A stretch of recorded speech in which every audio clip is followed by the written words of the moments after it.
14ാമത് COA സംസ്ഥാന സമ്മേളനം ഇന്നു മുതൽ കോഴിക്കോട് നടക്കും. 3 ദിവസങ്ങളിലായി നടക്കുന്ന സമ്മേളനത്തിൽ 5000-ലധികം പേർ പങ്കെടുക്കും. ഇന്ന് വൈകിട്ട് സാംസ്കാരിക ഘോഷയാത്രയും പൊതുസമ്മേളനവും നടക്കും. വിശദാംശങ്ങളുമായി റിയാസ് KM ഉണ്ട്. റിയാസ്, എന്തൊക്കെയാണ് വിശദാംശങ്ങൾ? ഇന്ന് വളരെ വിപുലമായ പരിപാടികളൊക്കെയാണ് ഒരുക്കിയിരിക്കുന്നത്. ഇതിനൊക്കെ എല്ലാം വേണ്ടിയിട്ട് എല്ലാ പ്രേക്ഷകരും ഉൾപ്പെടെ എല്ലാവരും ഏറെ പ്രതീക്ഷയിലാണ്. ഇന്നത്തെ പരിപാടികൾ എന്തൊക്കെയാണ്? തീർച്ചയായും കാരണം വിദ്യ പറഞ്ഞത് വളരെ സത്യമാണ്. കാരണം നമ്മുടെ സാധാരണക്കാരായ മനുഷ്യർക്ക് അവരുടെ വിശേഷങ്ങൾ, അവരുടെ വാർത്തകൾ, അവരുടെ വേവലാതികളെല്ലാം ഒരുപക്ഷെ അധികാരികൾക്ക് മുൻപിൽ വാർത്തയായും അല്ലെങ്കിൽ മറ്റ് ഒക്കെയായി എത്തിക്കുന്നത് പ്രധാന ഘടകം പ്രാദേശിക മാധ്യമങ്ങളും കേരള വിഷൻ പോലുള്ള കേരള വിഷൻ്റെ ആ കൂട്ടായ്മകളും തന്നെയാണ്.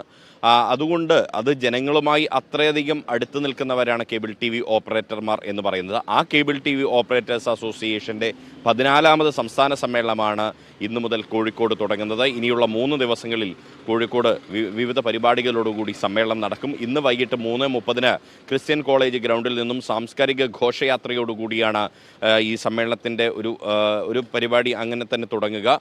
ആ സാംസ്കാരിക ഘോഷയാത്രയിൽ പ്രധാനമായും 14 ജില്ലകളുടെയും സാംസ്കാരിക വൈഭവം വിളിച്ചോതുന്ന തരത്തിലുള്ള പ്ലോട്ടുകൾ ഉണ്ടാകും. ഒപ്പം തന്നെ വിവിധ കലാരൂപങ്ങൾ, അങ്ങനെ വളരെ മനോഹരമായ രീതിയിൽ ഒരുക്കുന്ന ആ സാംസ്കാരിക ഘോഷയാത്രയുടെ ഭാഗമായി പിന്നീട് അത് കോഴിക്കോട് ബീച്ചിലേക്ക് എത്തും. കോഴിക്കോട് ബീച്ചിൽ കോഴിക്കോട് കടപ്പുറത്താണ് ഇന്ന് പൊതുസമ്മേളനം നടക്കുന്നത്. ആ പൊതുസമ്മേളനം ഉദ്ഘാടനം ചെയ്യുന്നത് രാജ്യസഭാ MP എളമരം കരീമാണ്. ഒപ്പം തന്നെ രാഷ്ട്രീയ, സാമൂഹിക, മാധ്യമ രംഗങ്ങളിലെ പ്രമുഖർ ഇന്നത്തെ ഈ പൊതുസമ്മേളനത്തെ അഭിസംബോധന ചെയ്ത് സംസാരിക്കും.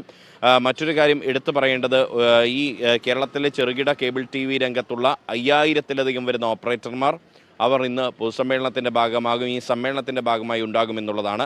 നാളെ ആണ് രാവിലെ 10 മണിക്കാണ് പ്രതിനിധി സമ്മേളനം. അത് കണ്ടംകുളം മുഹമ്മദ് അബ്ദുറഹ്മാൻ സാഹിബ് സ്മാരക ജൂബിലി ഹാളിലാണ് ഈ പ്രതിനിധി സമ്മേളനം നടക്കുന്നത്. അത് ഉദ്ഘാടനം ചെയ്യുന്നത് മുൻ മന്ത്രി TP രാമകൃഷ്ണനാണ്.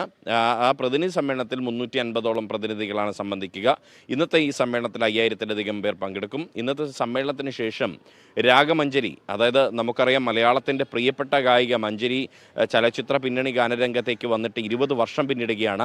ആ 20 വർഷം പിന്നിടുന്ന വേളയിൽ അവരെ കേരള വിഷൻ ന്യൂസ് ആദരിക്കുകയാണ്. രാഗമഞ്ജരി എന്ന പേരിൽ ആ ഒരു മനോഹരമായ കലാവിരുന്നും ഇന്ന് ഒരുക്കിയിട്ടുണ്ട്. വിദ്യ. ശരി റിയാസ്, വ്യക്തമാണ്. COA 14ാമത് സംസ്ഥാന സമ്മേളനത്തിൻ്റെ ഒരുക്കങ്ങൾ പൂർത്തിയായി വരുന്നു. 3 ദിവസമാണ് പരിപാടികൾ ആഘോഷിക്കുന്നത്.